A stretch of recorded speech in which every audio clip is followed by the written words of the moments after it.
I'm Josh. I'm Lisa. And I'm Nemo. And we just nerd here.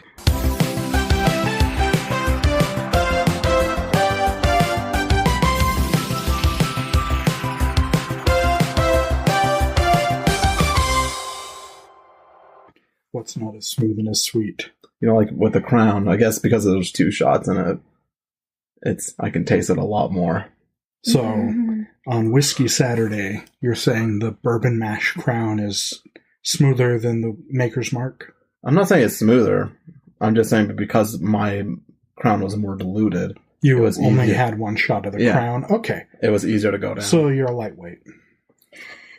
I ain't gonna complain, man. I don't have to buy so much liquor to get drunk. See, that's how I always thought it would. I mean, like, okay, no, it is there's good. Like status. I'm gonna sound like a raging alcoholic on these podcasts. I just don't feel like you can have as much fun. Just know that I have a fully stocked bar, and if I was an alcoholic, it would not be a fully stocked bar. That's definitely true. I would be drinking mouthwash. You know, when I couldn't get my fix.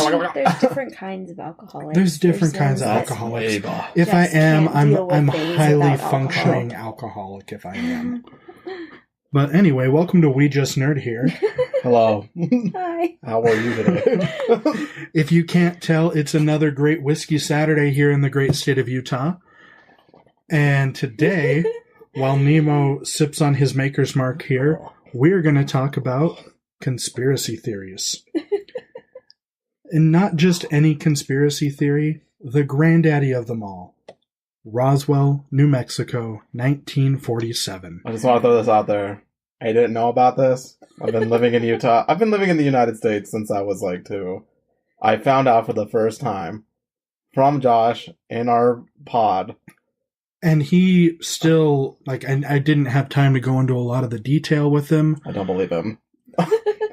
He thinks I'm making this entire thing up. It's not possible based on the fact of, based on how much evidence that you have thrown in my face, that we would not know it and that the government would not tell. It just, I mean, no. Today I would be so mad. Possible. No. Today, we would have more than enough evidence and, like, information to push me on that edge. 1947. No. Less TV, less media. Exactly. Less everything. Like the way Josh brings it up and the evidence that he shows to me and tells me and the stuff that you're going to tell me today too. Okay. I was going to say, it doesn't make, to me, it's like... Okay, so we need to pause and like get give the into listener the theory. A little rundown. This episode is going to be a little bit different than most of our episodes. We don't have a script.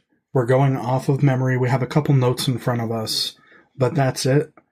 And so we're going to give Nemo kind of the rundown of what happened in New Mexico in 1947 and kind of what that's done in the last 60 plus years since it happened. 61 or 71 years since it may have happened. And major disclaimer for me, most of my knowledge comes from the 1999 to 2002 WB TV show Roswell. Fantastic. Never seen it. He will, 'cause we own it. Okay. Makes it sound like we're a couple They forced me to do a lot of stuff on the show. Hey, you told me that you would watch Roswell. That's true. They were so nice when they asked. It's like they could get me like in a good mood. It's like, yeah, I'll do it. Who gets you in a good mood? The squirrels? You both. You work for the squirrels. They are our overlords and masters. Anyway, in 1947, the dates vary depending on which source you go off of, but let's just go with the most well-known. July 1947, a rancher near Roswell, New Mexico, named William Max Brazel, finds a debris field about 30 miles outside of the city of Roswell. Okay. But how did he come upon this debris field? So he's a rancher. He noticed there's a bunch of stuff in that field, so he rode over on his horse. So, like, as in the fact that, like, he saw it in his own field and he noticed the debris was going further off and decided to figure out where it was? I don't know exactly. Okay. We weren't able to interview him. Yeah, he's been dead for 30 years. Just another reason. Anyway, so, from here on, I'm just going to refer to him as Max Brazel, because that's what most people call him.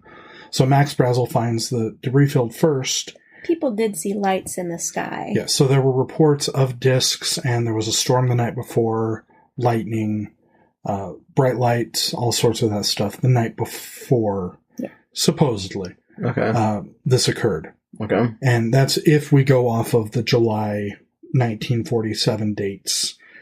There are differing accounts that say this occurred in June, and he didn't report it until the beginning of July.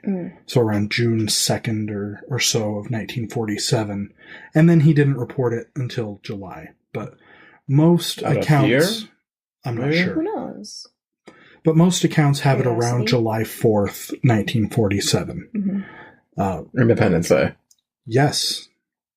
Actually. Exactly. So after we get into this, we'll talk about some of the ways that this event has shaped other events that you might be familiar with. So anyway, Max Brazel finds the debris, and the first thing he notices is it's not normal debris. He's not familiar with it. He picks up a piece of metal, and he crumples it in his hand like aluminum foil. And when he lets go of it, it folds back out into perfect flat surface again. Okay, so these facts that you're saying, these are stuff that you guys have read already. What we're telling you right now is the quote unquote established report that he gave from Roswell. Right. So it's not just Max Brazel, there are other people involved. So this is Max, as well as, weird metal with weird symbols on it and stuff like that. So he gets in touch with the Roswell Army Airfield, because it was before there was an actual Air Force.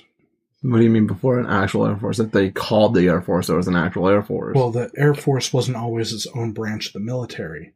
Oh, okay. So it was the Roswell Army Airfield. So it wasn't an actual military for the United States. It was. But it wasn't a separate division. But you know how Army, Navy, Air Force, Marines? The Air Force wasn't always a separate entity. It was part of, originally, the Navy, I think. Oh, okay. No, I understand what you're saying. Anyway. Yeah, it makes sense now. All right. Regardless of the semantics, I'm going to get yelled at because I grew up on a military base and I can't remember exactly. But anyway, so he finds the debris, he contacts the base, and Jesse Marcel Sr. goes out to investigate.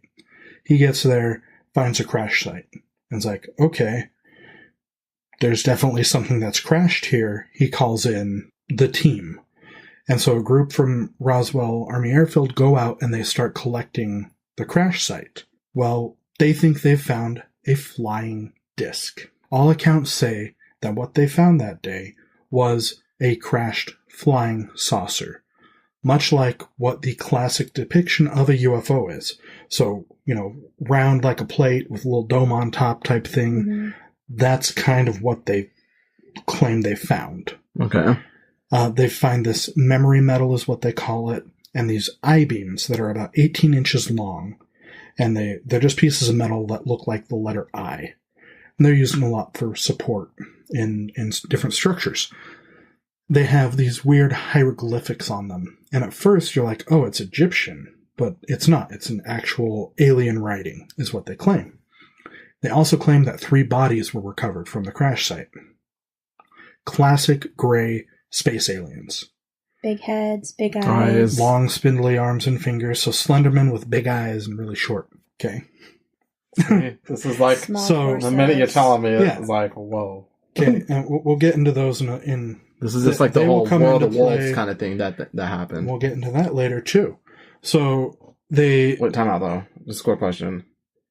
The idea of flying saucers was this the first instance where that idea came about, or there have been already ideas of it before and written before, correct? So what happened a couple years previous is an Air Force pilot, the name's going to come to me later, he actually claims to have seen flying saucers over Washington, I think, while he was flying. I heard that like astronauts see things too, and then like they're told but don't report anything. This is before it could become an issue. Right. This is before astronauts. Okay. But I believe it was Kenneth Arnold. Kenneth Arnold was the first one, I think a year before or a few months before Roswell occurred. He reported seeing what he described as flying discs, flying saucers, while he was on a mission. That's where the the disc idea kind of comes from, is Kenneth Arnold's original description, and then they bring it on when Roswell occurs in the official documentation from the U.S. government. So anyway, they collect the debris, they collect the bodies. Rumor is that the local mortician in Roswell was asked for 3 child-sized caskets to be brought to the Roswell Army Airfield Hospital because they recovered 3 bodies from this crashed site. So their thinking is it's, either aliens, UFO, tiny, and this is one of the legitimate theories was that it was a crashed Japanese reconnaissance plane with very small, either Asian men. Well, either like quote unquote midgets or children actually piloting it, and that's what they recovered. Because some of the bodies were badly burned, and one of them is supposedly whether or not it was an alien. Well, no, that was just one of the theories. Yeah. So they go in and they perform the autopsies on the aliens, and then the craft gets shipped off to Texas, and then eventually to Wright-Patterson, Ohio, to Wright Field, where it's supposedly stored till it's moved to Area 51. Okay. So that's kind of the events of Roswell, as in a nutshell. But there was an official wording that it was a weather balloon that had gone down. So what happened at that time, so it's Area 51. People have, where Area 51 is now. Yeah. It's not like a real secretive base or anything. It is. It's very secretive. You can't get You just know Area where 51. It is. The government has just finally, after denying it for 50 years, acknowledged that yes, it does exist. Yes, it is here. No, you can't come in. No, we're not going to tell you anything about it. Okay. So that's for another day. Yeah. So what happens is they recover the. I'm just going to go on Roswell. Focusing here. They recover the flying saucer. Okay. They recover the bodies. They actually do a press release. William Haught, I want to say, is his name. He releases a Walter Haught. Walter? William. One of the two. Walter Haught, I think it is. On July 8th, 1947, the Roswell press office releases a press release saying an unidentified flying object was recovered in a field near Roswell. And the next day, the Roswell Daily Reporter runs the story. UFO, aliens, that's where all of the mythology comes from, is the official government press release. Documented. This is not conspiracy theory. This is fact. They released this to the public. Roswell picked it up. The rest of the country ran with it. Then you get into some of the higher ups. Okay. No, like that. This is New Mexico, right? Yeah. Yes. So I know that New Mexico does a festival every year, like Coachella and everything. They have their own alien one. Yes. So I'm pretty sure. I'm assuming now that this is from that. Yes. I didn't know why they picked New Mexico, but now it makes more sense. Yeah. So and it occurs in Roswell. Okay. So the entire town is alien themed. Yeah. We hope this isn't too town. boring. We have to go over kind of some of the more salient details for Nemo, who's totally unfamiliar with this. So they do the press release. The Roswell Daily Reporter does an article on it, and then the Army immediately turns around and says, No. We were wrong. It's just a weather balloon. Okay. Which is possible. There was a Project Mogul, where they were launching weather balloons, but not just to test weather. They were monitoring for nuclear activity to see if there were particles left over from Hiroshima and Nagasaki. But all the way that would have gone to, particles that would have gone. Well, because when there's a nuclear explosion, those particles go up in the atmosphere. Yeah. And they travel all over the world. Oh, so they were just trying to make sure that it wasn't there. But they were also making White sure. Sands? White Sands is about 5 hours from Roswell. Yeah. And that's where they conducted the first atomic testing. Yeah. So, pretty close. I would imagine that would be. But they were also making sure that our enemies didn't have the technology yet. The Cold War was just getting started. World War II was just 2 years in the past. And the Cold War was really starting to heat up. And this was before the Cuban Missile Crisis, right? This is this is over a decade before. That's shit. JFK. Yeah. That's 1961. Who was the president during this time? Can't think of the name. After Roosevelt. I'm really Jesus. Heisler? No. Eisenhower. Eisenhower, yeah. So Eisenhower's president. Were you going to say Heisenberg? I was thinking of, like, I have the name in my head. I have the picture. President Rosenbridge. Oh, dear. Rosenbridge, what a dick. So, anyway, they say it's a weather balloon from Project Mogul. That's it. The bodies were just test dummies. This is the official government line. They release the unidentified flying object and then immediately turn around and say, no. We didn't mean to say that. It was actually a weather balloon, and those bodies weren't real bodies. They were test dummies. Okay. And so that happens, and Roswell is basically forgotten until the mid-1970s. Then it starts to be talked about again. There have been other incidents in the intervening years that brought UFOs to the forefront of people's minds. Mm-hmm. But why Roswell? Why Roswell? Yeah, like, why Mexico? Why is that? I mean, New Mexico is such a big thing.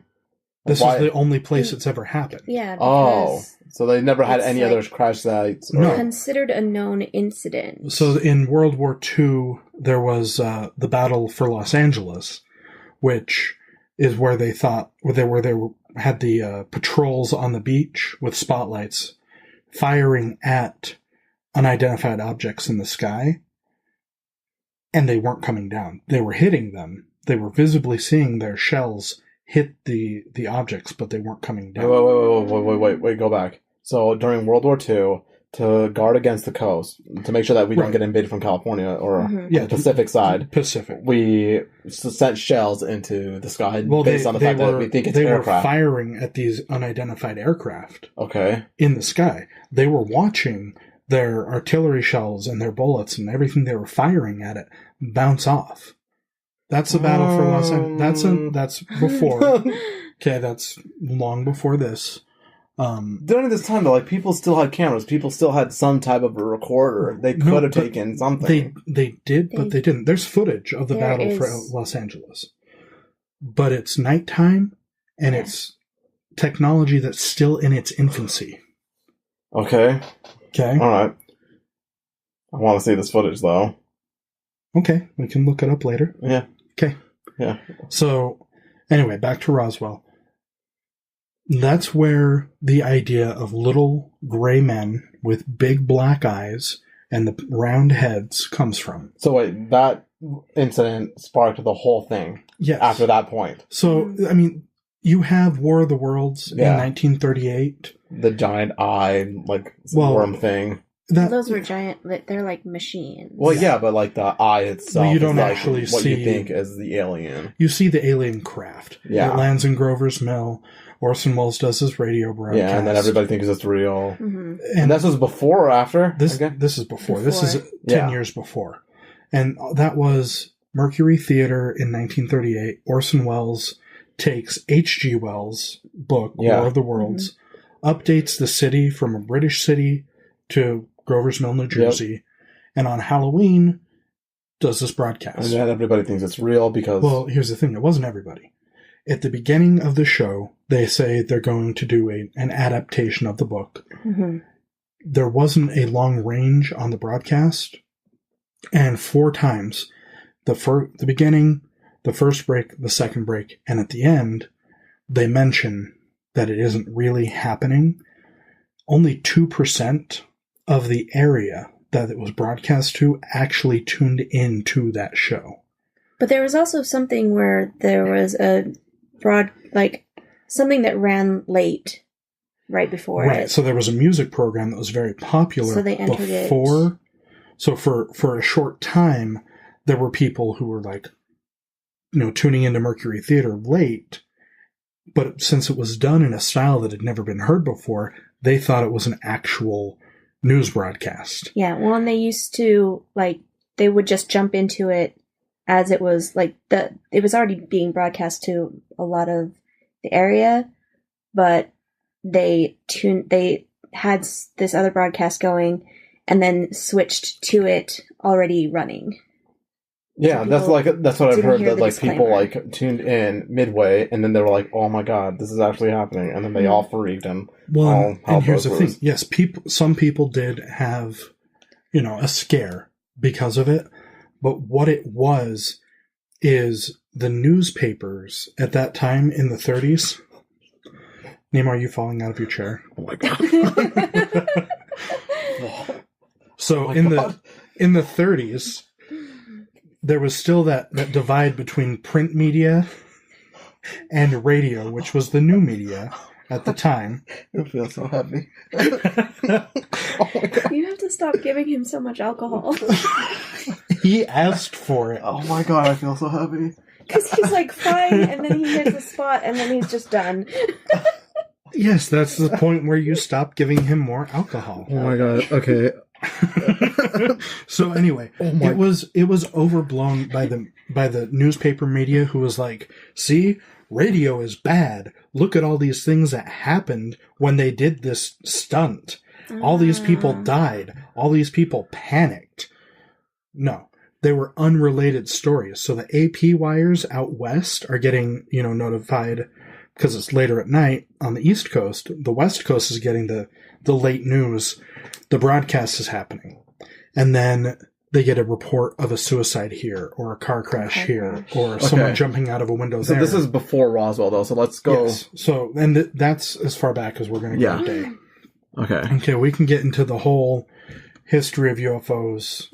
That's a whole different another discussion, show. But let's go back to Roswell. Okay, well, but what I'm saying is, back then, what you know about War of the Worlds is not quite how that one went out. So what you know is more of the conspiracy side of War of the Worlds, but what actually happened is much different. No, because like I said, all I knew about it was that they were going to do a broadcast of the book, just because they wanted to, and they thought it would be a cool idea. Then apparently people were tuning in too late, and they thought it was a real event, which then caused a real crisis and everything. But you're saying that like the way they crashed, right? And that this is the first time that they saw these aliens, or what they supposedly thought were aliens. My idea is this where that whole idea sprung? Is this where from every artist, every costume artist and everything? The idea of little green men with giant eyes, with the huge big heads, black eyes, that comes from quote-unquote eyewitness reports of what happened at Roswell. Okay. And so before that, we didn't have any, like how stories already give you an idea. In today's time, kids already, like, when they say, what do you think of an alien? Big eyes, gray, huge head. Yeah. But before that, before Roswell, people didn't have any clue. And it was all imagination. It was all it wasn't quite as mainstream. Yeah. Okay. It was more of an idea that they just looked like people. Okay, yeah. All right. Now, because there are like 1930s movies where the aliens look just like you and me, or but they're weird, or they're like just big monsters, or I can't think of the name of the movie, or where it's an actual person. Yeah, there's a really famous. I can't think of the movie. I can't think of the book either. The Day the Earth Stood Still. Yeah, that one. I wasn't thinking. I was thinking of that one because it's an actual person. Is a person. It's Klaatu. Klaatu. Is that after or before too? That's after. That's 1950 something, early 50s. Anyway, so supposedly they autopsy the aliens, and there's reports that come out from various people. There's a nurse that gives reports, Betty. No, maybe I'm confused. So is this the nurse who actually saw the bodies? So there are people who claim to have seen the bodies, people who claim to have seen the wreckage, people who claim this, people who claim that. You can get into the minutia of this, but what this does is it lays a foundation for UFOs in popular culture. Yeah. Okay. So you have the Roswell incident. It happens. There's a news story for 2 days. It's not like today where it would be on the news for a week. It'd be longer than that. Well, yeah, but it happens and it's forgotten. Okay. You have people researching this. There are other UFO incidents, nothing like a crash, but there is the UFOs over Washington, D.C., which happens mid-50s, I want to say. The other incidents that occur, and then you get to the mid-70s, and UFO researchers really start to find their footing, and all of a sudden, here's Roswell. 30 years ago, this happened. We have this official document from the government. We have this official document from the government. They're trying to cover it up. They start talking, movies are made in the 50s and 60s. And I think it's 1961. It's the first time you get the classic gray alien on film in a movie for the first time. Otherwise, they're humanoid or they're just monsters. But what this does is it lays the groundwork for everything that you know and love. Without Roswell, whether it happened or not, okay? I'm more in the camp. I think something happened there. I don't think it was a weather balloon. I don't know what it was. I don't have theories as to what it was. See, that's where me and you differ here. Because it doesn't make sense for, at least in my eyes, alright? I can get where you came off when you told me about it for the first time. It's like, oh, people will go crazy. People will go, there will be chaos everywhere, blah, blah, blah. Yeah. That's the idea of why they would keep it quiet, why they would lie. But so to me, as a person, it's like, you want that information. It answers so many questions of the universe that people want to know. I want to know.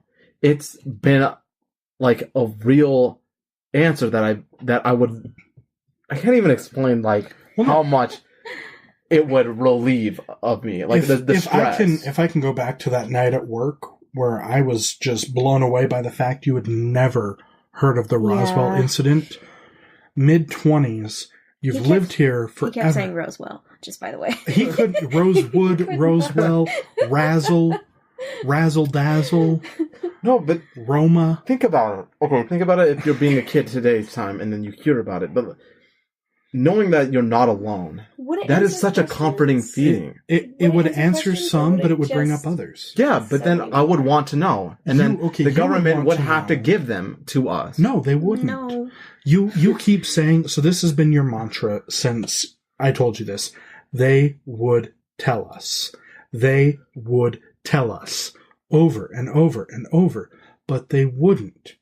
I get where you're coming from, Josh. I get the chaos part. No, but the knowledge, the idea, like imagine how many people would go into the research, the idea that people were not alone. It could have sparked the whole space program even earlier. It could have caused so much more to happen. But okay, let's say it did happen. Okay? Where do you think we got the technology to go to the moon in the first place? See, that's why... Okay, because we didn't go to the moon that much after this. Yeah, I know. 1976. 1976? 1976? No. 1969. 1969, Bingo. Yeah. That's why there's 19... Why am I thinking 76? Is that when we first went to the moon? No. No. Actually, no, sorry. 76 is Our the year. first space is 1961. 1969 is when we landed. But 76 is when we landed on the moon for the first time. No, 69 was when we landed on the moon. Saturn V. Nemo. Remember how we bought the Lego set, the Saturn V? Yeah. And it has 1,969 pieces. Oh, what am I thinking of? I'm thinking of 76 for a reason. That's the bicentennial. No. That's the only thing interesting that happened in 1976. I'm thinking of 1776. That's when independent, the treaty was signed. All right. We'll get there, buddy. So you can look at, they would have told us. But this is where you get into another conspiracy theory known as disclosure. Disclosure is the idea that someday the president is going to come out on the White House lawn and say, guess what, everybody? The aliens are here. And then the alien is going to land on the White House lawn next to him, and they're going to take a photo, and it's going to be great. That's an idea. Disclosure. There's also soft disclosure. Okay. Soft disclosure is the idea that events like Roswell are staged intentionally to get people used to the idea. Going back to 1938. So you assume the fact that we knew that they existed, we know that they're there, but we want to get the government, not the government wants to get the people ready. Get them used to the idea that, yes, UFOs are real. That way it's not such a shaking of your foundation. So I like the way they do mice in lab, right? Like in lab experiments. Kind of. It's just like Kind of. preparing you. Yeah, you know but how, like, you know how if your I- teacher prepares you for a test? Yeah. She gives you a little bit of information at a time. But this is more like you want to throw the scenario out, right? And you want to see what the outcome is. So let's say you have a lab rat, you have the prize, and you have them going towards the prize, but you shock them constantly, right? Mhm. You give them the idea constantly until they understand it. And then maybe like one point it will go back again, but it won't shock you and it understands. Or it or will you move towards yeah. the reward instead of the negative effect. Yeah. And so there's an idea in modern ufology that Orson Welles' broadcast in 1938 was kind of the U.S. government's first attempt at soft disclosure. So they wanted to test the waters to see what people would do. To see how people would react to a news story about an alien invasion. Then you fast forward, World War II happens, they're not going to mess around. Then why with even us have then. the breaks? Why even have the beginning, middle, intermission, and the end? A lot of broadcasting standards that we know today were put into place because of the War of the Worlds broadcast in 1938. How many people died in that? None. Do you know? People died, but At they night. didn't die. People die every day. They didn't die as a result of that broadcast, though. The newspaper media printed that. They spun it that way because radio's the enemy. Radio's taking our customers. Why would you buy a newspaper if you can just listen to the news? Same thing as today. Okay. Why would you buy a newspaper if you can read it online or watch it on TV or listen to it on the radio? Okay. Old media versus new media. There's that idea that Roswell or Orson Welles was the first attempt at soft disclosure. Then the Roswell incident.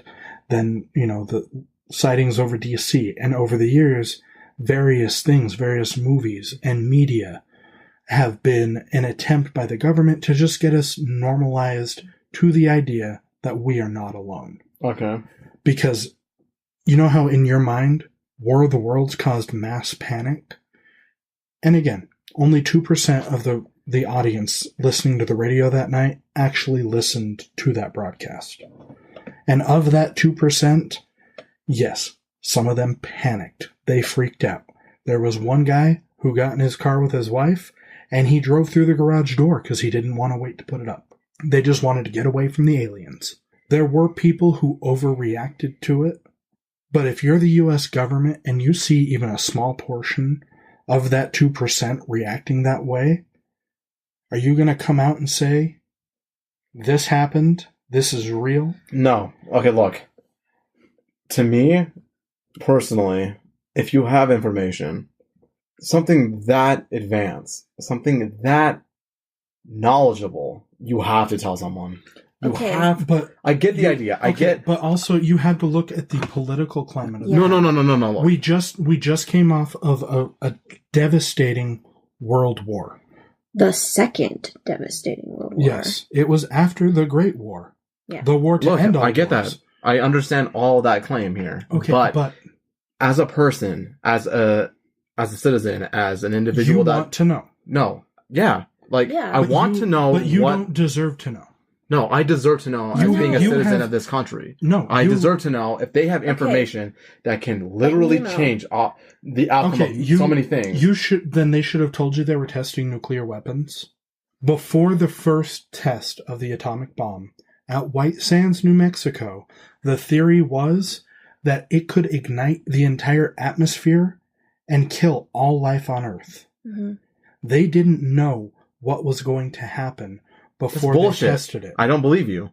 That's not possible. No. They didn't know. They didn't know what was going to happen. They did know what to No, happen. they didn't. They knew what the power was within that atom. No. They You Can't understood. know what's going to happen before You can't know the experiment with unknown. it. Okay. And But that's, also, can I just say, also from a strictly military point of view, in this very fraught political climate, if you do have some sort of alien technology, you don't want to broadcast that to the world because A, it could make you a target. B, it's giving you a strategic upper it hand could give over you the an enemy. advantage. Okay. That's fine. Whether they know it or not. To me, the more I don't know how to explain it, but And that's the difference. Nemo, you're a good person. You're a very altruistic person. No, you're not understanding, like, the amount of anger that I would feel as a citizen, or just as a human being, of being denied that right of the truth. Okay? It could change so many people. It could change so much in the whole world. People who don't even understand beyond the Earth. Like, people who still believe the fact that the sun rotates around the Earth itself. Like, a lot of people still believe in that theory. People don't know. It's popular to believe in flat Earth and Everybody Earth-centric. can think this what they want, but if you have solid evidence, if you have so much writing on this, we have solid evidence that the Earth is round. Yeah, so you told it. Yeah, when but there are still people still believe that the Earth is the center of but the no universe. chaos happened. Nothing changed. But that information helped so much of a generation to grow, and so much of engineering, science, and everything to develop. I understand. You don't know that it didn't. You're upset because you weren't inspired to do anything with that knowledge. And the people who said that the Earth went around the sun were considered crazy. Yes, they were until they proved it wrong. A lot of people think that generations. Yeah, it didn't happen overnight. It took so much he time. Had scientific proof, Nemo, that the Earth revolved around the sun. Yes. And Galileo was sentenced to death. Yes. I understand that. He would not recant exactly. on his belief. If you know the truth, and you have the obligation, no matter what the outcome is, to tell someone. Okay. There's a 50-50 chance either way. Here's the thing. We're talking about this right now. Somebody did tell the truth. At least, if this happened, they thought they were telling the truth. It may not have come from government up on high, but guess what? Government up on high and the church are what kept Galileo from telling everyone, hey, I've got this great new idea. Yeah.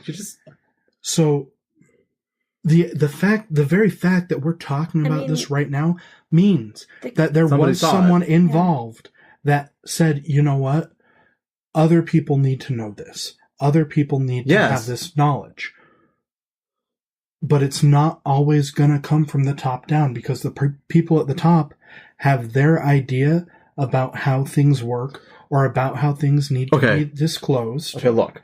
I get what you're saying. All right, so let's say the government did do a test to see. So let's say they had the evidence, they have the proof, and they're like, okay, I need to know what the population will do. Mm-hmm. Let's test it in a very, very small area just to see.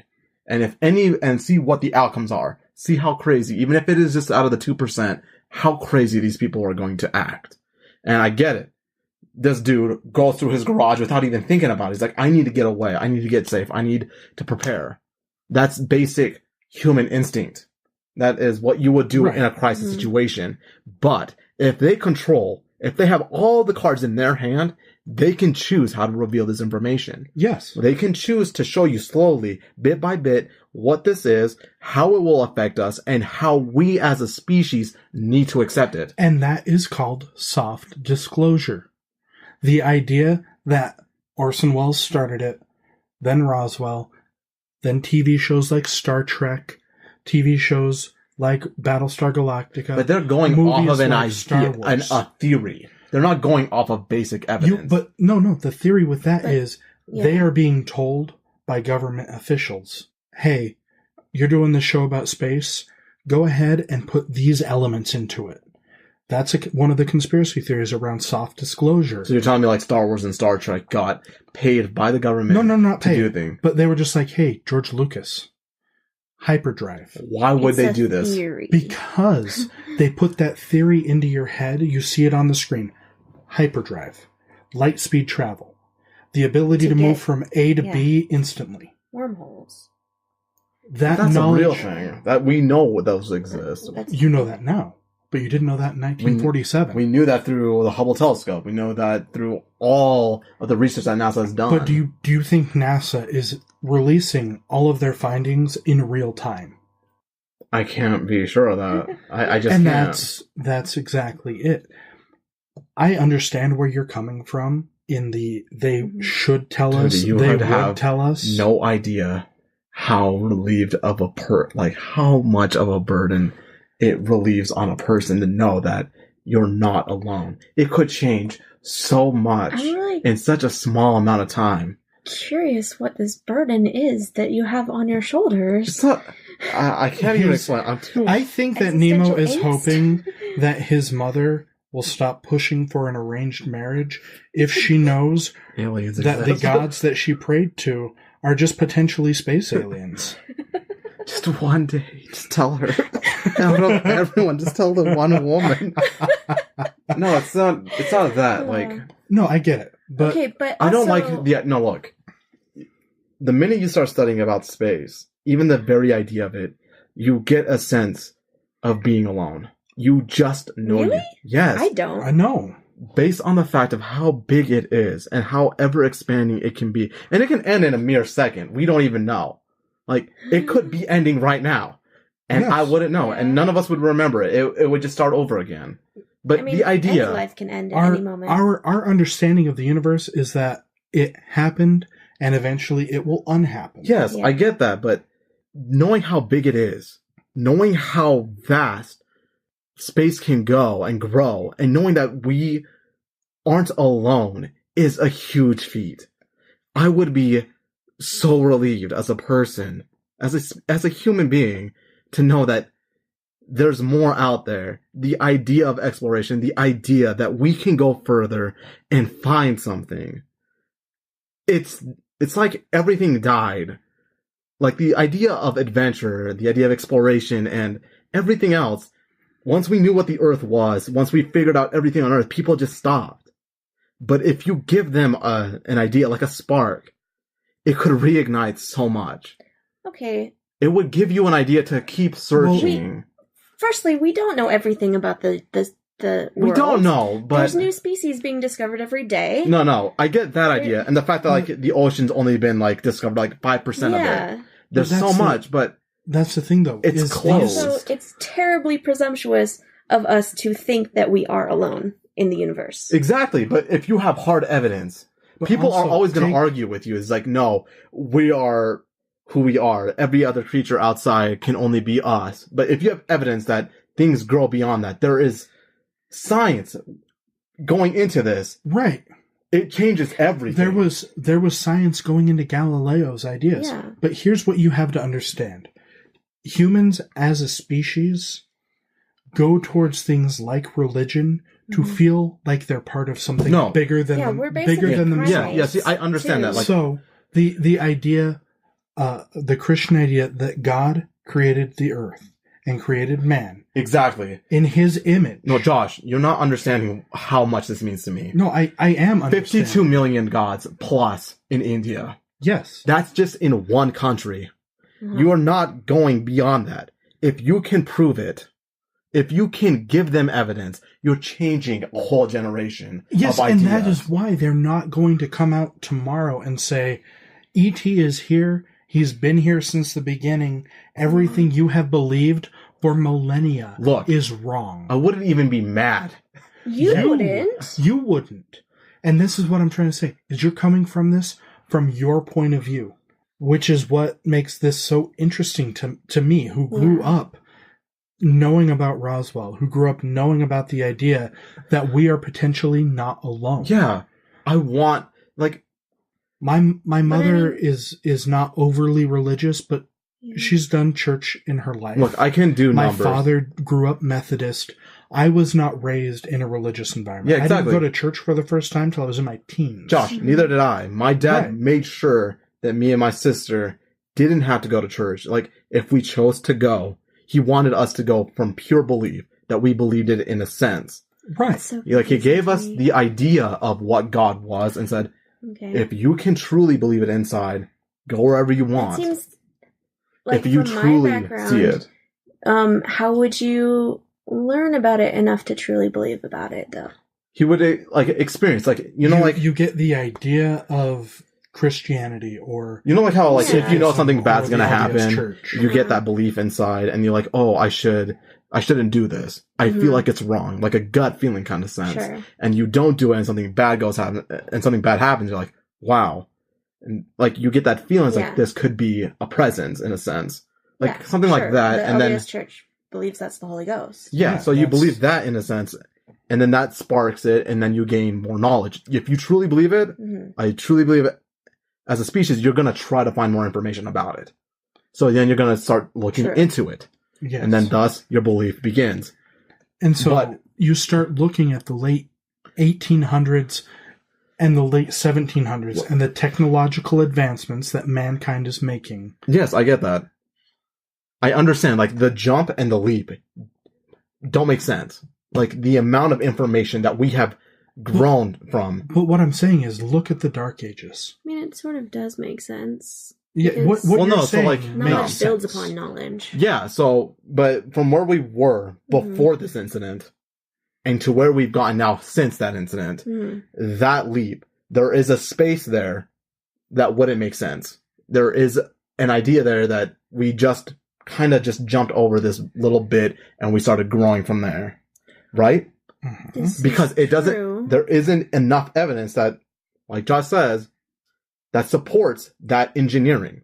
Mhm. There, it would have to grow upon, and then we can go back. You can reverse engineer everything, Mhm. but there is a space there. There is a leap where we can't figure it out. That's partially true, but also at the same time, like, there are so many different kinds of technology that came, and maybe this is part of your what did you call it? Soft disclosure. Soft disclosure of, like, people seeing something on Star Trek and then growing up and inventing that.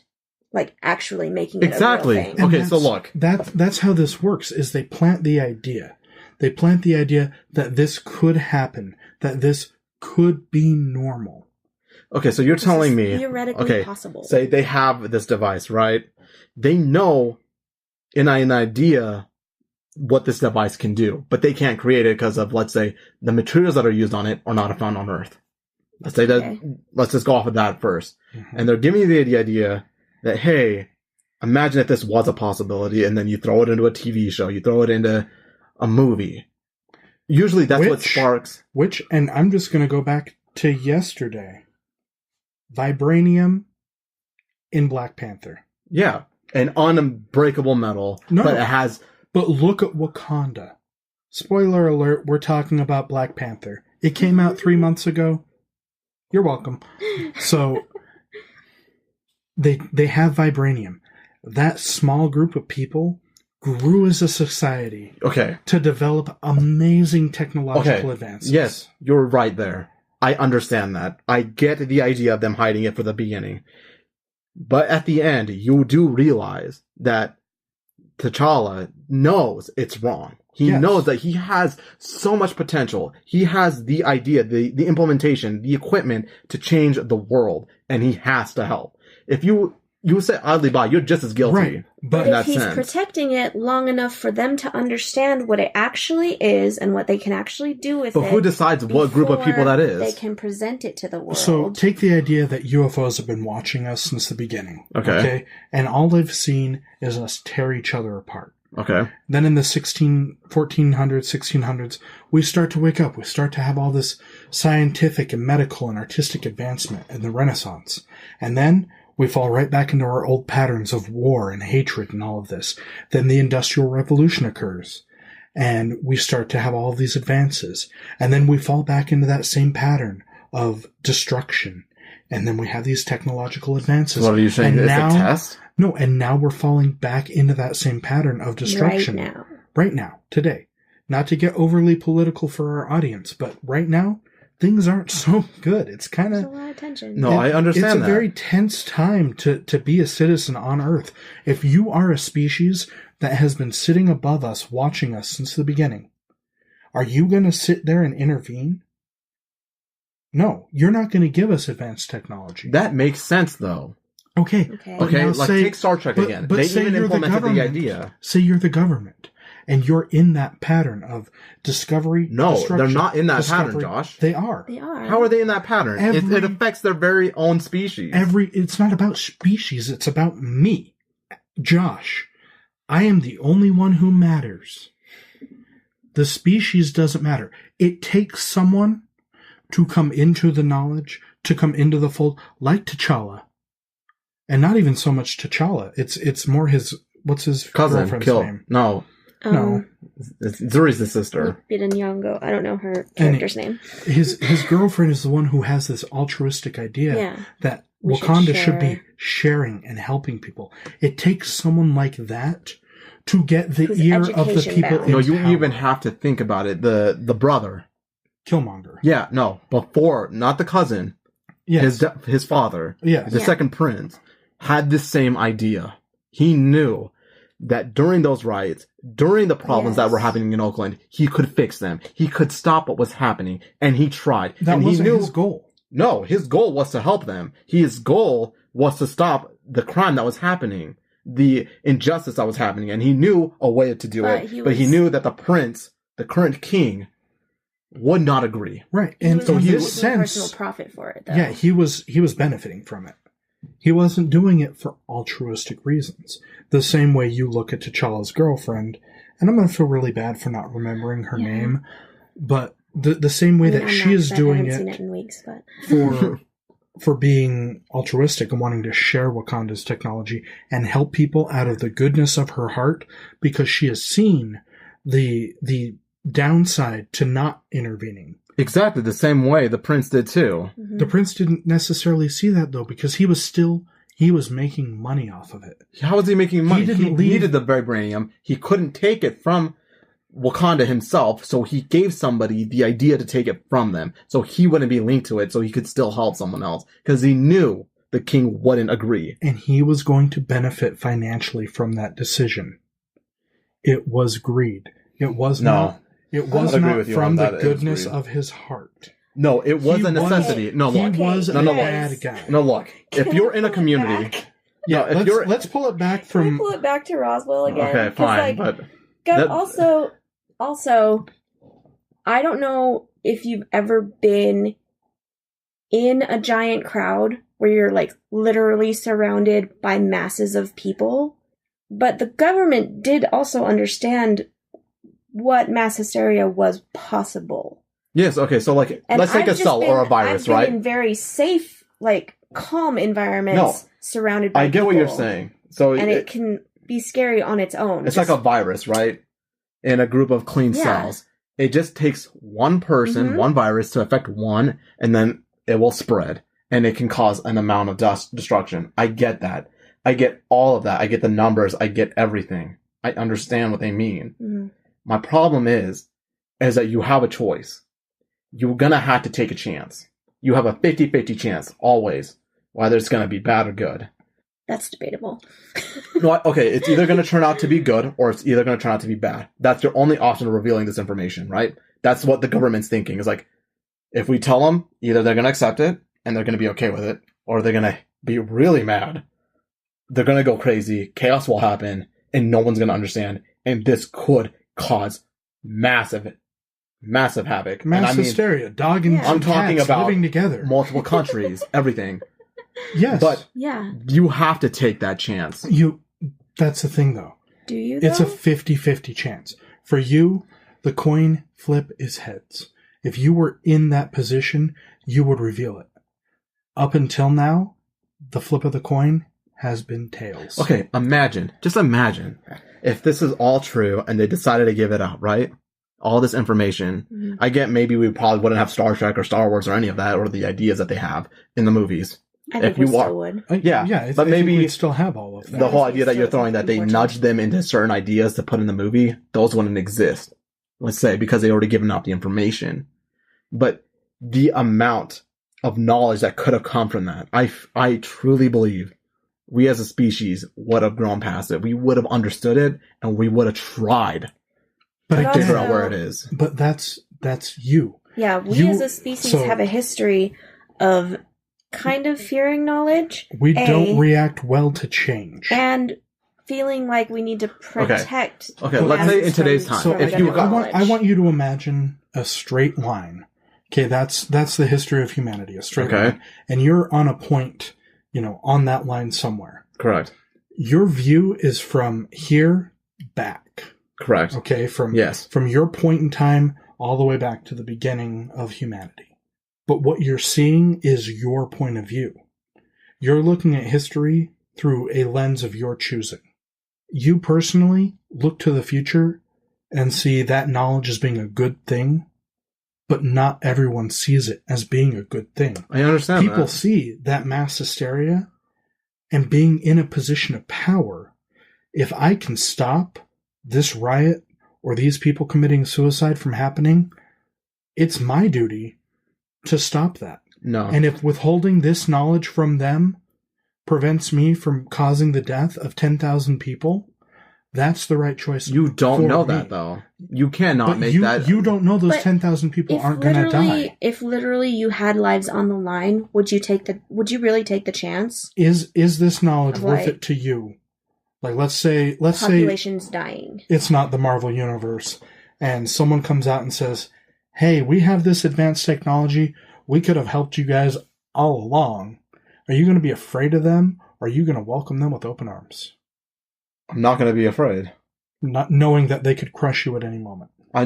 Look, that's already been established that they are beyond our scope of knowledge. If what you're saying, what happened in Roswell is true, they were beyond our technology at that point. Yes. And as a species, if you just take any species alone, it evolves. Every single species does. It adapts to its surroundings. So, if that was true, they're obviously adapting to a point where we're not even conscious to think. We don't know even ideas that they've already developed. And you personally feel like you're ready to accept that. I'm not afraid, no.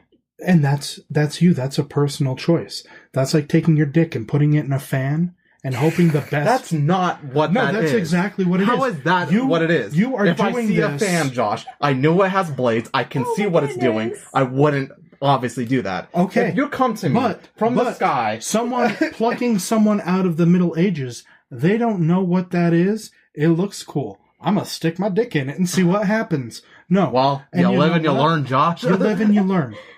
But guess what? You took the chance. You took a 50-50 chance, and you found out what it was. And you found out. Yes, exactly.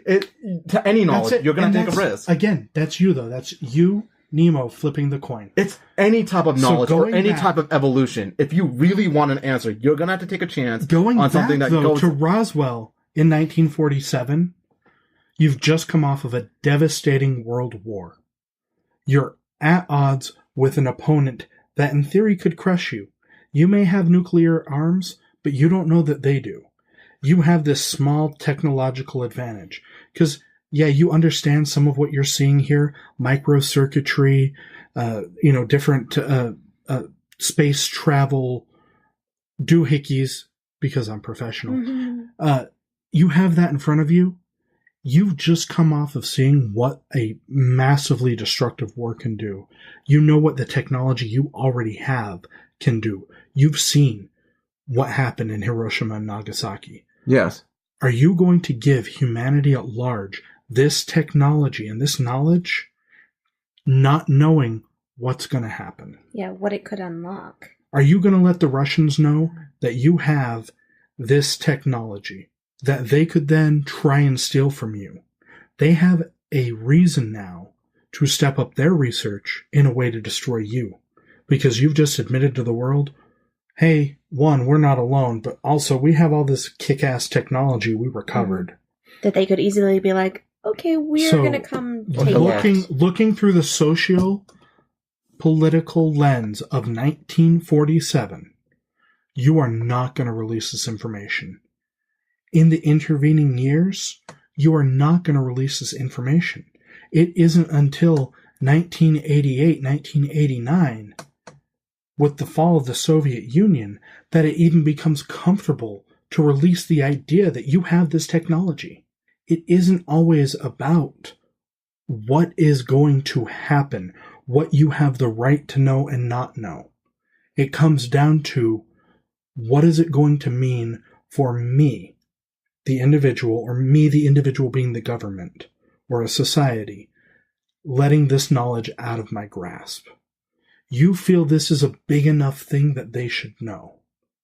If the Catholic Church tomorrow had God or Jesus appear on the Vatican's lawn, they would let the world know, because it furthers their belief. Correct. But if a Sikh temple had 5 gods pop up in front of their temple and prove that they were right, the Catholic Church is not going to react well to that. The same way, a Sikh temple or a Jewish temple might not react to Jesus showing up on the Vatican's lawn. This boils down to religion. This is the same thing that has driven humanity from the beginning. No, like there's theories that people have stated that religion was a construct of man to separate or to give laws or to tell people that you will be blamed for everything wrong that you're doing, that there is going to be punishment, blah, blah, blah, whether you get away from it or not. And then people get scared, people start believing into it, and now it's grown to what it is. Mm-hmm. And it's branched off into the multiple millions of religions that it is. Because everybody wants to throw their own idea in or their own belief in. They have absolutely the right to do whatever they want. Or justify the behaviors that they want to justify. Yes. And they have that right. But to me, you have the right to know every single card that's on the table and decide for yourself. I honestly believe that even in that time, if I had that information, if I was a president, if I knew about it, I would have told you. I would have told my citizens. I would have gotten my engineers. That's you. That's not me. That's not Lisa. Hell, that's not our listeners. I would not have told a soul. No. I would have gotten every leader of the world, in a sense, together. I get the whole Nazi thing, the whole World War II. I get it. Even Hitler dived into certain areas that people state that Hitler was totally into the occult. We can get into that on another episode. He got into all of that just to try to win a war, to believe in his own beliefs. Mm-hmm. Fine. But you have a war going on at that point where almost everybody is against one constant enemy. The whole world is against this one constant enemy. They weren't, though. It wasn't just Hitler. Look, you had... Wasn't it 3? You had the guy from Italy. You had Hitler, you had Mussolini, you had Emperor Hirohito. Yeah, you had those 3. You had this, and the reason why a lot of people think that the Americans got into war, or even some people even say that we staged Pearl Harbor, so we could, because the Emperor was taking over the Pacific, and that was the key point that Roosevelt or FDR realized at that. Still Roosevelt. Yeah. I don't want to say FDR to be more specific. Realize that if they got a control of the whole Pacific Ocean, they already had control of the Atlantic. Mm-hmm. We can't let them take this. We need to enter this war. But Americans do not want to, because we haven't been personally attacked. We have no investment into this. Why should we even intervene? Right. So, hence, people say it was staged to force Americans to believe that we need to enter this because it's getting to our home front. And that comes down to one man in power saying, we need to be involved. Yes. The popular sentiment in America is that of isolationism. Correct. So, in order to turn the tides, we have to stage this event and get average Joe to say, let's fight the Japs, let's fight the so Nazis. You have your staged event. Okay. You have Roswell. You have it. It's a legit evidence. You can start from there. I honestly believe that if you were to gather world leaders, in a sense, because if I was a president... You're going in circles. I'm going in circles. We're saying the same thing over and over, and we're an hour into this about... Also, just for the listener, we are not, as a podcast, saying that Pearl Harbor was staged. Yeah. We're not making that claim. No. We're just throwing that conspiracy out there. This episode, this very special episode of We Just Nerd Here, is about the idea that, Nemo, having grown up here, wasn't aware of a situation like Roswell. He is not keyed into several of the larger conspiracy theories that, you or I might take for granted. There's a lot of stuff that floats around out there, lots of ideas, lots of things that supposedly did or didn't happen that have a larger effect on the world at large. Look, Josh, I get what you're saying. I get what both of you are saying. But me as let's even say me as an individual, just knowing is enough. Is more than enough to keep pushing forward. And that's you as an individual. I believe that as a species. If you guys knew you weren't alone, it could give you a sense of for a conviction. lot of people, the not knowing is the thing that drives them. Yeah. But Okay. As a non-religious... But they want to know, right? As a they want an actual non-religious evidence. individual. Okay. I don't believe that I'm alone in the universe. I believe that too. The numbers don't make sense. As a religious individual, I also do not believe that we are alone in the universe. Exactly. But I don't need that concrete proof to keep driving myself forward. You do. I don't. No. It cements it. I don't. For it everybody. Doesn't cement it. No. And this is really interesting because for me, like in the LDS faith, we have a belief that there are other worlds and that we are not alone in the universe. Yeah. Like that is actually part of our belief. So I wonder if I've never had this existential I didn't worry either. I've always believed. I did always believe. No. I've always believed that I was not alone as a species. I've always believed in E.T. Look, from the time I was little, from the time I saw an alien in a TV show or a movie, I believed that I wasn't alone. I don't need the government to come out tomorrow and say, E.T. is real, he's been here the whole time. Look. I don't need that. That's you. Exactly. Yeah, I'm talking. Your opinion is your opinion. This is how Nemo feels. I'm talking about a more broader sense. I'm talking about people and areas of this world that don't even have an understanding or an idea of what an alien is. I can speak from experience. Mm-hmm. I know people in my village who don't know jack shit. And when I talk to them about the solar system, the sun, the other planets, gas planets, asteroids, everything else, they're baffled by it. They're like, he's obviously making this up. It's a cool story. That's fine. They can think whatever they want. We have concrete evidence that proves it. If I wanted to show my grandma, if I wanted to show anybody in that village, I can. I know I can because I can prove it. That's the difference, Josh. It's concrete. It's no matter what Lisa says, what you says, what anybody outside this podcast says, I can prove it to you. And I know. Everyone who sees it knows. Francis Drake proved that there was life outside of Earth in the universe concretely through an equation. No, we also know that too. Like, let's take the other moons of Saturn, right? Yeah. You have Io, which is an ice planet. Yeah. It has, we can tell there's water underneath it that's moving. If there's water, there has to be bacteria down there. It's just a fact of life in a sense. Right. We know that it exists. There's also a planet that just has constant heat. There's also going to be a form of bacteria and evolution there too. I'm just saying, we know that now. We have developed the technology that senses it. We have satellites that go there. But go back to your village and tell those people who, even a 2-year-old, that you believe that, and watch them grow up with that knowledge, that you have proof of all of this. It isn't necessarily gonna move that particular individual. You don't know that, Josh. You don't know that either. Exactly, and I'm willing to take that chance. I'm not. Well, and I mean, personally, I do think that education is very important. I think people should be educated about all, as much as possible, whatever they want to be educated about. But that's because I feel that way. I'm not power hungry. I'm not trying to control. And a lot of people in power want to hold on to their power. I get it. You're a general. You're a president. You're a congressman, a senator, whatever. You're considering the people that have voted for you. You're considering about the people who have elected you to be in that power, and even in that position. You need to consider them first. I get it. Because as we speak, the world is divided, in a sense. Mm-hmm. There are borders for that very reason. There need to be. Mm-hmm. But in my sole belief, the knowledge is something that you should be given out and test it.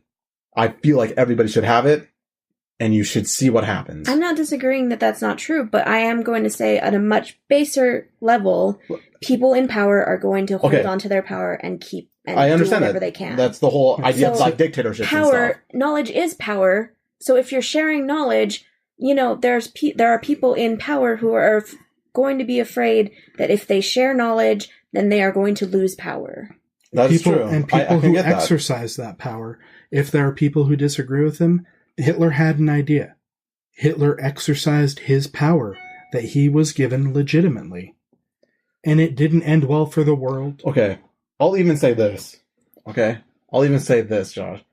Let's say you as a government know about this idea, right? Mm-hmm. And you believe, because you've done tests in random cities, in major cities, because that's where you want to know where a majority of the casualties are going to happen. See what the outcome is. All right? You test it. You test it. You test it. You test it. The same way you would with a lab rat until it understands. So you keep testing it in real life until the point where you see society not reacting to it.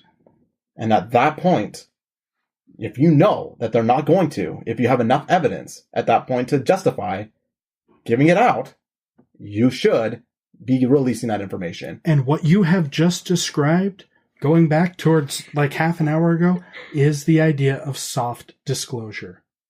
That is eventually, the idea that the people who have that knowledge, but how do you know, haven't decided that we're ready for it. See, that's what I'm thinking. Like, I don't believe that. You are ready for it. Your village is not. No, that's bull. Your village is not ready for that. Call your grandma. I'm willing to call your grandma and tell her there are dinosaurs in a museum. I have had this conversation with her. I know. Okay? I believe in I guess I just have faith in humanity. I believe in the general scope of all of man. And that's a majority of us. And I have said this before. You are a good person. The majority of people are not. We're not trying to say that, like, your desire for that to be true is bad or wrong. And that your stance on this belief, I'm with you. I feel like if they're there, they should tell us. Yeah. But playing devil's advocate, we don't have a right to know. We don't have a You have a right to know just being in this universe. You don't have an existential need to know. No. You knowing this is not going to stop you from breathing tomorrow. No. Okay, you have the right to know. Consider, Nemo, that someone gives you, like, you happen to stumble upon the most destructive weapon in the world. And you know how to make it, you know how to patent it, and it's brand new knowledge. Okay. Would you release that because it's knowledge that needs to be known? It's going to end everything. Like, I know that it's going to end everything, and I know it can't be re-engineered to anything else. You, Nemo, have concrete evidence that if you hit that button, poof, no more universe. Are you going to tell everybody where the button is? If I'm the only one that can press it, then everybody has a right to know. You're not the only one that can press it. The button is there. You have the knowledge that the button is there. You've discovered the button. You know what the button is going to do. Are you going to tell everybody? I would tell everybody about the existence of the button, but not where it is. But that's not going to stop them from looking for the button. But also, I mean, that kind of is the thing right there. But I don't feel... No, because that takes it beyond... That's control of knowledge. You're telling them there's a button, but you're not going to tell them where it is. In 1947, the U.S. government told us that a flying saucer crashed in the New Mexico desert. Do you know what I would really... And then they hid the button, you know? Look, you want to know what I would really do with that button situation? Okay, like, if I could give that information out, we as a species can vote on it as well. Alright? I get it. Like, do you want to know where this button is? And I can get that there could be one deranged person. There could just be one. Mm-hmm. It's all it's going to take to hit that button and end it all. That's it. But let's say you were just given that information. Wouldn't you want to know that information as well? I can guarantee you that if I gave you that information and where that button is, enough people, enough of society would intervene and guard that button to the death. They understand what that button's capabilities are. Right. But at that point, it would even grow to the point where we would want to research of how that button can do what it does. No, you've created the button. Oh, so I built the button? You built the button. Why would I build a button that kills the universe? Why wouldn't you? Because I have no reason to. But you have the knowledge of how to do it. If I had the knowledge of how to do it, I would honestly tell everyone how to make the button.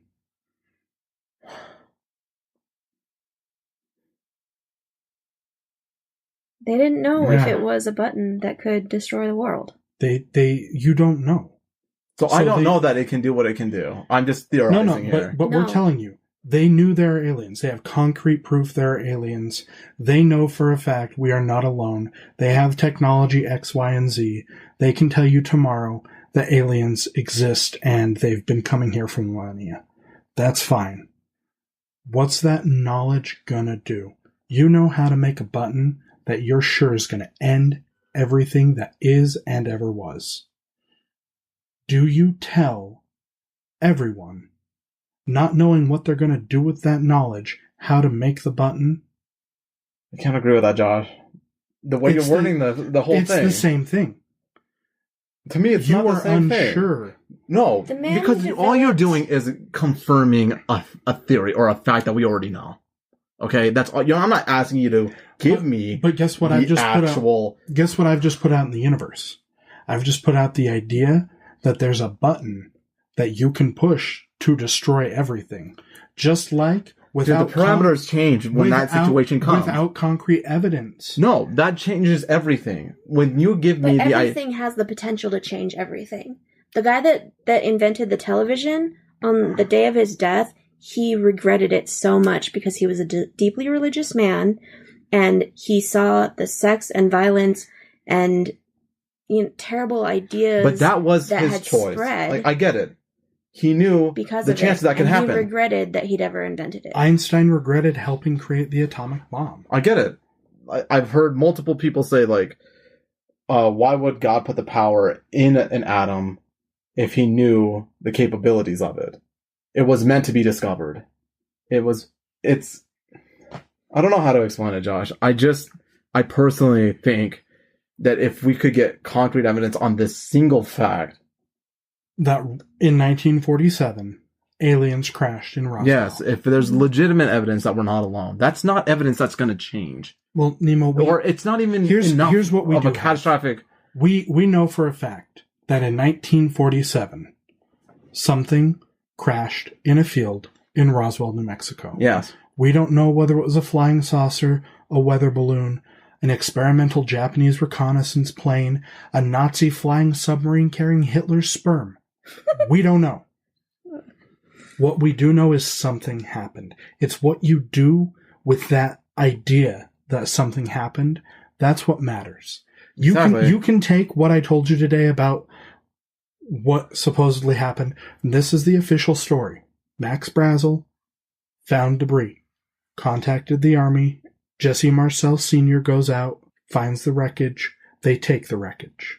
We know that for certain. You, as an individual, have to make up your mind now. What story is true? That it was a UFO, or that it was a weather balloon? Were those alien bodies, or were they test dummies? See? We've given you a concrete story. We know for a fact that these happened. Now, you as an individual have to take that knowledge and say, we're not alone, or the government builds shitty weather balloons. That's it. That's the end of the day. And that's why conspiracy theories are so fun. And nerds like me just love to delve in to all of them. I love to play devil's advocate to myself and argue with myself over, because I can argue with myself without getting philosophical. And I guess all I'm saying is if it is what it is, I believe the fact that humans have enough of an understanding to go in a direction that's more progressive instead of one that's more destructive. Now, with your idea of that whole, me knowing a button that can kill the whole universe, I can't give that information away. That's too big. The odds are not 50-50 at that point. I know there's a fucked up person out there that's going to want to press that button. And so the person in power, from then to now, thinks that telling you what really happened that day is going to end everything. To them, that's the belief. And that's where we have see, to, that's where we no. At the end of the day, justified or not. I wouldn't even tell you how to make the button, but I would say that I know how to make it. I have the information. I have the knowledge. You just have to let us know. But they they don't have to show you what you'd be opening yourself up to all kinds of temptation. People offering you. That's up to them. Literally anything. But that's the idea of humans. That's the idea. Right. Like, you allow for that knowledge to grow. The idea for them to think and figure out other questions. You haven't given them the button, but you've given them the idea of the button. Yeah. Going back to Roswell 1947, like I said before, they gave us the idea that a UFO crash. Okay, let's even say this. I would tell you that I know how to make the button. I know how to make it. I have the resources, blah, blah, blah, blah, blah. But I'm not going to build this button. I'm not going to make this button because I know what it can do. And I'm not going to tell you how to make the button. Exactly. But the button could be there, or it could not be. That still feels wrong to me, too. See? There's no right or wrong answer. I understand where you're coming from. As an individual, you feel like you have the right to know. And as an individual, you feel like everyone has the right to know. I get it. I'm not disagreeing with you.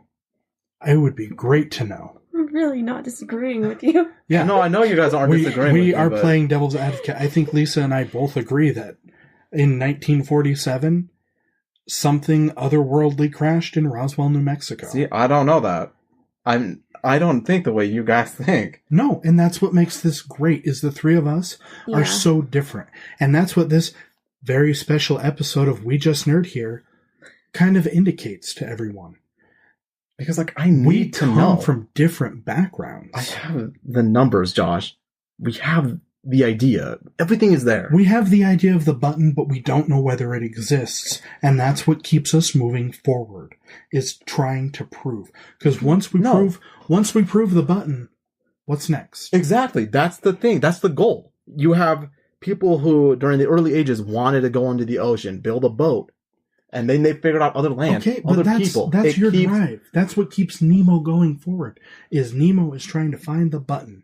And then after the button, who created the button? What's beyond this button? Okay, right now, at our point in time, we're still trying to figure out if there is a button. Yeah. For every person that says, I want to build a boat and find out what's on the ocean, there are 6 other people who say, there's giant monsters in the ocean that are going to eat you. It just takes the one. You had to take that chance. Exactly. Guess what? That one isn't here yet. I don't believe you. I do not agree with that. Then why didn't we invent television 1,700 years ago? I don't know, man. I can't think this clearly right now. We're getting there. I think we are there. No, I think we're getting there. Okay, let's even... Look, I'll agree with you. All I want to know is, before I die, I guess, that if it was true or not. It's comforting to know. Well, then, I can get all the numbers, Josh, but it's comforting to know that I'm not alone. Now, knowing that somebody is there. Think of a Catholic priest who spends his entire life believing there's a God. And in the final second he realizes, for the sake of argument, that there isn't. In the second before he dies, what do you think he goes through? I can't tell you, Josh. Imagine that on a massive scale. Let's say 50%. See, I don't believe that. I do not believe that humans can do that. That's your belief, though. That Catholic priest has his belief. From a not dramatically religious God, this lifestyle. Is how wars happen, Josh. This is exactly. This is it. That's what we're trying to say. This has turned into the great nerd bait. God, nobody agrees with anything. We are going to have the lowest numbers on this episode out of any of our episodes. But I guess at the end of the day, that just, like I said, it boils down to our personalities. You have a very deep belief that the right thing, if it is known, should be done. In the end, have the belief it will happen. In the end, it has to happen. And it will. Whether it starts out bad, in the end, it will win. In the end, whatever is supposed to happen will happen. I guess I'm willing to take that risk. I'm willing to take that 50-50 chance. I'm willing to give that information away. And, that's where this episode got off the rails, is with your belief that it has to happen. We didn't get into Roswell and popular culture and what it did for society, because you're looking at it from a strictly scientific and societal standpoint, whether it did or didn't happen. Look, like even with what you said, Josh, is that the military decides when to give information. Like GPS, it was discovered years before they gave it to the public. When the government saw the need, when the government realized that this is no longer a threat to give to people, they decided to release the information, and thus GPS was born. Trackers were born in that idea. I can understand that. I guess they waited for the right time. Yeah, we could debate about that too, because that could also be talked about like monetary wise, and Yeah. there's lots of other reasons why things happen. Dude, I don't know how. when they But happen. I guess if you liked listening to this great debate, This will be continued, I guess. we'll see. Let us know how you felt about this very special episode. We were going to do a series of conspiracy shows where we give Nemo a couple drinks and introduce a new conspiracy theory every once in a while. Like who shot JFK? Or But what do you mean who the shot Mandela JFK? effect. So many things out there that Nemo has no idea or concept of, and what they've done to shape his reality as he knows it today. This is what we used to call Existential Crisis Tuesday. And we've just brought it to you live, for the most part, on this Whiskey Saturday. Let us know what you think. Subscribe to our show on iTunes and leave us a review. We're also available on several other podcasting platforms such as Google Play Music and SoundCloud. Hopefully others, if I can figure out what I'm doing. We also have a Facebook page at facebook.com/WeJustNerdHere, a Patreon account, patreon.com/WeJustNerdHere.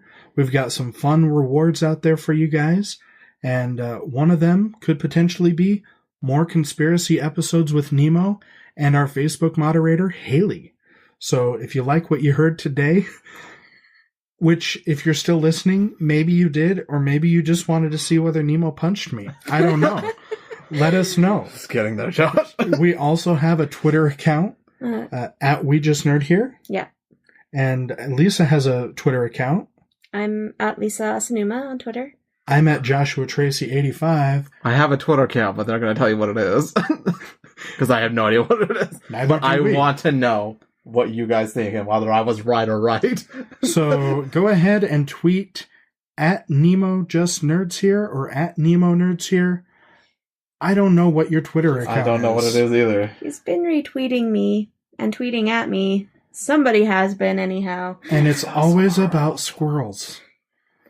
Did a giant squirrel ship crash You guys don't in know. Roswell? You would never believe me if I told you. So until That's the next reason why I time, hide it. thanks for listening to this very special episode of We Just Nerd Here.